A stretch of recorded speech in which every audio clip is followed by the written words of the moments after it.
Kuzampula, you're watching Bhutan This Week with me, Kulauti Guragai. Our top stories this week. His Royal Highness the Gyaltsab graces closing ceremony of Trans-Bhutan Trail Trek. Suspension of vehicle import and reopening borders to tourists helping country maintain foreign reserves. And Snowman Race Secretariat recognizes winners and athletes. The Trans-Bhutan Trail Trek came to an end in Tashigang on Tuesday. His Royal Highness Gyaltsab Jigme Doji Wangchu, accompanied by Aji Yitsol Hamu, graced the closing ceremony. 24 scouts walked more than 400 kilometers from Ha to Tashigang for the last 38 days. These scouts started their journey from Ha on 10th September. The trail covers 403 kilometers across the country through 9 districts, 27 guilds and 2 national parks. Upon arrival, Tashigang and Tashiyangtse district officials and scout members of various schools received them. His Royal Highness Gyaltsab Jigme Doji Wangchu awarded medals and certificates to the participants. Through this walk, I came to realize how much our grandparents suffered in the olden days.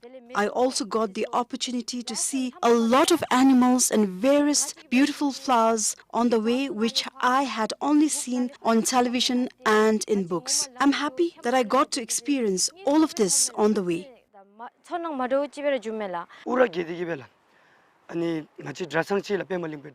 After crossing Ura in Bumthang, we came to Pemalingpa Strasang where the road was muddy, so all of us collected stones and gravel and helped improve the road.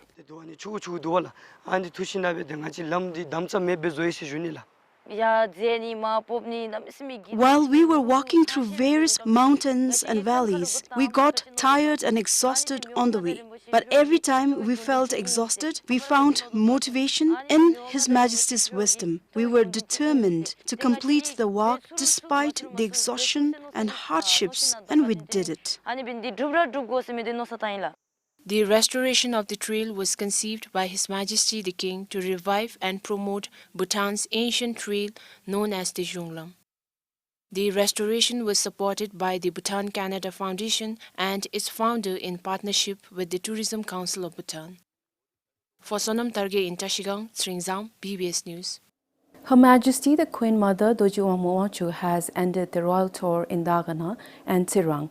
Her Majesty visited places in the 2 districts to oversee the projects initiated by the Tariana Foundation. Since 2003, the foundation under the patronage of Her Majesty has been taking an active role in uplifting the living standards of low-income families, especially in rural areas.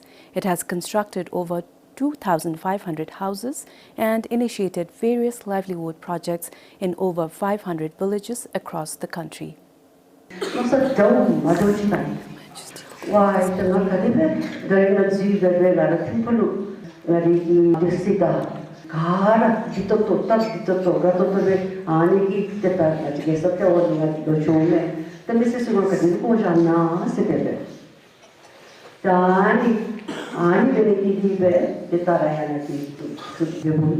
The Tariana Foundation works in remote rural villages to bring about holistic community growth and development for needy communities. It is not just the foundation. The Tariana clubs in the schools and colleges across the country have also been serving similar purpose. While visiting schools in Tsirang yesterday, Her Majesty stressed that the clubs were formed to inculcate the spirit of volunteerism among the youth. Her Majesty also granted seed money to the clubs in Pungtinchu and Mendagang primary schools and Tsirangte Central School. The chichigi charo benigi, kelang benigi, nijigi kelang, chuku galera gutsunigi di ani tunsingoma di ani boda chegi ani labe tangta nosotan tangta boda lunga namsemenyeran islam ni chalu. Since the inception of Tariana clubs, the young minds have been the main forces behind social services within and beyond the schools. the club members distribute clothes, build homes, supply monthly rations, take care of elderly people, and beautify school campuses. Including 6 in Surang, there are 128 Tariana clubs with more than 5,000 members in the schools and colleges across the country today. For Pemasawang in Sirang, this is Pemal Hadin, BBS News. Her Majesty, the Queen Mother Sangichurin Wangchu was in Lunana, Gaza as part of a high-level advocacy tour. The tour is to address public health and social issues faced by Lunabs and to spread awareness on measures to prevent the issues. Her Majesty was accompanied by Her Royal Highness Princess Euphilma Chodin Wangchuk. Her Majesty the Queen Mother addressed the people of Lunana at the Tanza Extended Classroom today. Her Majesty's address stressed the timely utilization of health services to improve the health and well-being of mothers and children, the importance of cervical cancer screening, prevention of sexually transmitted infections, and HIV and AIDS, youth issues and domestic violence. Lunanalu ongomi nedin soora che misisugi sowada jawi kanil yumisu godape dile che misisugi nensungda Zukham Triton Dindibe Jacob Kikole Labayin. Her Majesty the Queen Mother also hosted a toka for over 500 locals who attended the public gathering. As part of the tour, a team of health workers including a surgeon and a gynecologist provided general medical checkups and cancer screening for the people of Lunana. Patients with serious medical conditions requiring further assessments were referred to the National Referral Hospital. The Health Ministry, the Education Ministry, Renew and UNFPA officials created awareness on communicable and non-communicable diseases, gender equality, protection of women and children's rights, and the prevention of all forms of violence, sexual and reproductive health, and maternal health care. Tomorrow, Her Majesty the Queen Mother will grant an audience to students and teachers of all 3 primary schools of Lunana. At the event, Her Majesty will award Sera and host a toka for the students and 40 civil servants. As per a news release from Office of the Gallium Charitable Trust, as the UNFPA ambassador to Bhutan for over 20 years, Her Majesty the Queen Mother Sangichodin Wangchuk continues her efforts to advocate for public health and social issues in the country. Sunampem for BBS News. The country still has sufficient foreign currency reserves. According to the Prime Minister, the country has about $200 million more than the minimum requirement. Prime Minister Dr. Lote Tshering said this while talking to the media during an online press conference recently. The Prime Minister says the country currently has more than $850 million in foreign reserves. This is against the minimum foreign reserves of around $660 required to meet the country's import of essentials for a year. He added that although the foreign reserves are still depleting, the rate at which it is going down has slowed. I'm not saying we are very, very comfortable, but we are monitoring it on daily basis. Should it be of any alarm, as I told you, we have a list that will go out and we'll put some extra moratorium on imports. With all COVID restrictions fully relaxed, he said the country's economy is also picking up.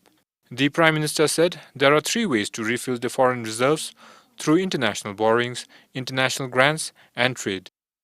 The second way to have dollar in the RMA account is grant sume. Kani grant di totongachina what we are eligible to and what we are getting. It's all on its way. The extra globally, you know what the whole world is facing, shortage of money. So granting achiki tebbe toto wonige mi loan achiki explore bedola. And the third one, the achiki trading achire baumisuime. The trading is picking up. Then tourism on a very, very positive note too is picking up. The Prime Minister, during his tour of the eastern parts of the country in July, had said that the country's foreign currency reserves had depleted to around $850 million from about $1.3 billion 2 years ago. He had stated that this would last only about 15 months if the country's economic situation did not improve. The government suspended the import of vehicles in August to protect the country's depleting foreign reserves. For Samten Dolkar, Isha Gelton, BBS News. The opposition party has recommended that the government to immediately lift the suspension on rural loans from the Bhutan Development Bank. According to the party, the suspension has affected the rural communities and small businesses across the country as BDBL caters primarily to the credit need of rural people. Following a directive from the Royal Monetary Authority in May this year, Bhutan Development Bank temporarily suspended disbursing loans due to high non-performing loans. The opposition leader said the need to immediately lift the suspension on BDBL loan was one of the main issues people raised at public meetings during his recent tour to eastern and southern districts. They must lift the moratorium and make loans available to the people. Otherwise, it's going to affect the livelihood of the people. It's also going to put people more into poverty if people cannot make their living from farming. What we are requesting is government to lift the moratorium and ensure that BDBL starts giving loan to the rural communities. He added the government, during the last parliament session, said the suspension is temporary and access to loans would resume in 2 to 3 months. However, they still remain frozen. Meanwhile, during the Meet the Press session today, the Prime Minister said the government has already sent 2 letters to the Royal Monetary Authority on the matter. But RMA didn't agree to lift the suspension. Not all the loans given by a bank go into NPL. Some sectors are profitable. Some loan sectors have not gone into NPL. Ani NPL nalu potentially mijonigi kokab humidity sudi nadaru tube mena ase. Some loan portfolios are risky going more into NPL Ani sudi stop chap jaru nga chiki kane shuni mi saudalo. The central bank is shegi jimatu se shuni veila. He added that the authority rests solely with the Royal Monetary Authority. As per the RMA's annual report last year, on the share of total NPL by banks and non-banks, the banks accounted for 61.8%, with the highest in the case of BDBL at more than 21%. For Bemaseldin Sringdandup, BBS News. The Thimphu District Court has ordered a woman to pay 45,000 ngitam as compensation for infringing copyright laws. She had shared 2 movies which were downloaded illegally from the Samu OTT platform. The verdict came out on Wednesday. Samu Mediatek has said it is not satisfied with the decision and intends to appeal to the High Court. As per court documents, the defendant confessed to sharing 2 movies owned by Samu in a Telegram chat group that had about 3,000 members. One movie was shared in November of last year, while the other movie was shared in March this year. Samu had calculated the total worth of damages at more than 2.8 million Yultam. According to the Copyright Act, any infringement, whether committed willfully or by gross negligence and for profit-making purposes, shall be punishable by imprisonment for a period of up to 1 year or by a fine of up to 1 million Yultam or by both. The Act also states that the amount of fine shall be fixed by the court, taking into account the defendant's profits attributable to the infringement. Although Samu had submitted its damage amount, the verdict stated that there was no accurate information on how many people from the Telegram group actually watched and shared the movies. It further stated that Samu could also not prove that defendant had profited from sharing the videos. However, since it was proved that the defendant violated the Copyright Act, the court ordered a compensation of 45,000 Yultam calculated on the national minimum wage rate for 12 months. Samu had also charged another person for copyright infringement. As per court papers, the man shared the online link for one of their movies on Telegram and Facebook. Samu had said that it incurred a loss of nearly 500,000 Yultam. But the court stated that the defendant had been told to apologize for his wrongdoing by Samu, which he had done so. Hence, the judgment stated that the defendant is not liable to pay compensation. Samu had initially charged a total of 12 people for copyright infringement. But the court dropped the cases against 10 of them after Samu agreed to mediate with them. However, the 2 cases that could not come to a consensus with Samu were prosecuted in court. Kilatim for BBS News. There is no denying that our age-old cultures are slowly disappearing. While the blame is on globalization and modernization, our civil society organization is doing what it can to preserve dying cultures using resources made available by the same globalization and modernization. The Bhutan Foundation has documented 10 intangible cultures like superstitions, songs and oral traditions of Bhutan that are on the brink of disappearance. Yakla is one of the 10 documentaries the Loden Culture team published. Yakla presents the declining trend of yak herders and a ritual performed for the well-being of the yaks, the main source of their livelihood.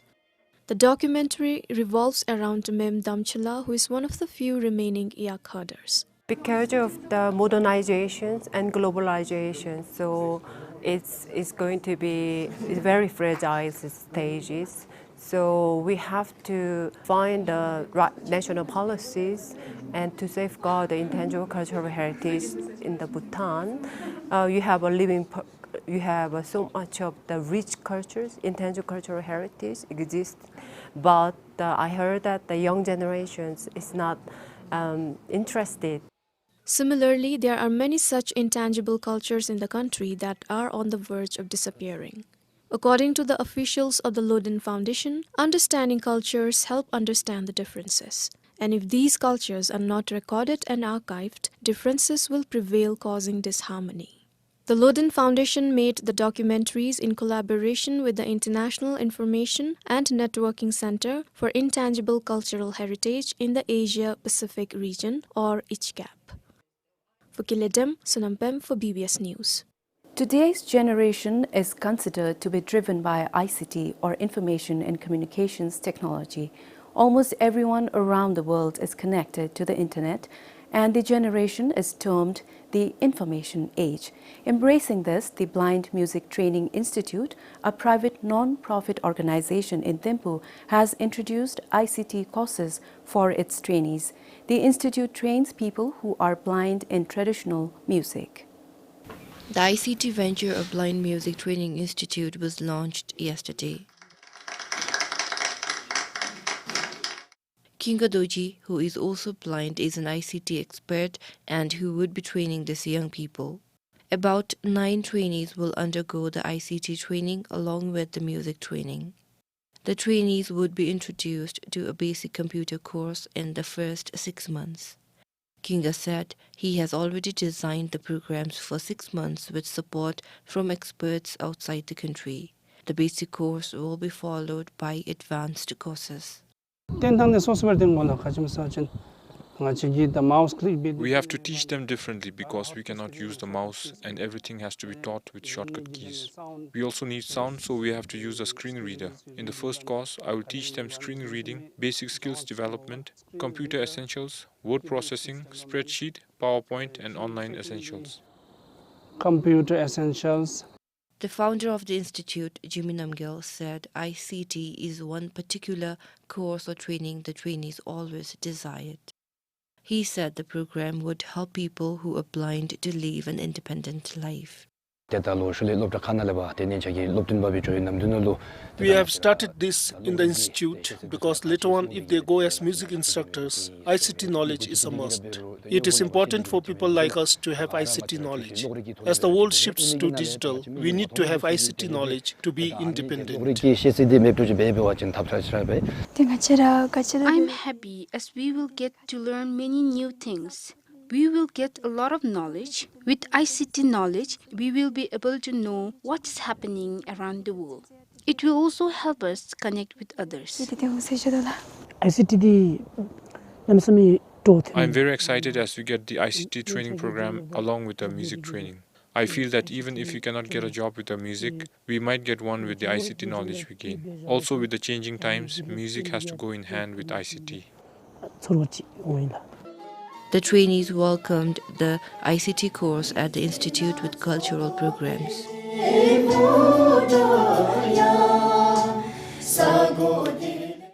The ICT venture is supported by Society Switzerland Bhutan and a charity called Opening Your Heart to Bhutan. Kilidem for BBS News. Bhutanese runners came on top as the results of the Snowman Race were officially declared today at Chamkar in Bhutan.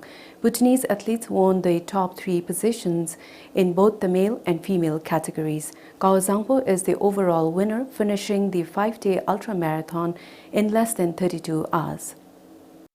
28-year-old Kawazangpo finished the race in 31 hours, 53 minutes and 26 seconds, almost 2 hours and 25 minutes ahead of Sangye Wanchu, who came second. Sangye finished third. All of them work in the armed forces. Even if it's a little hot here, we like your energy, and that has to be the energy. Thank you very much. All the international participants are all top athletes, so I didn't expect to win it at all. However, as we were selected through a rigorous selection process to represent Bhutan, I hope to finish second or third. Winning it is the icing on the cake.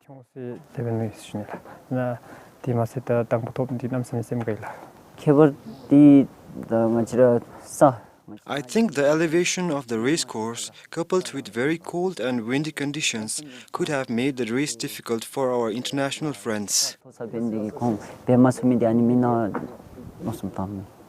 In the female category, Karma Yangden from Laya in Gaza stood first, finishing the race in about 48 hours. Kinzang Lhamo and Lhamo bagged the second and third positions respectively. Okay, now we do a photo session very briefly. When I first joined the race, I didn't expect to win it, let alone the first position. I didn't even expect myself to finish in the top 5. I was more worried about how I would finish the race, as I have never done a 5-day marathon before. I struggled a bit on the road on the first day, and then I had a rough time scaling the mountains on the third day.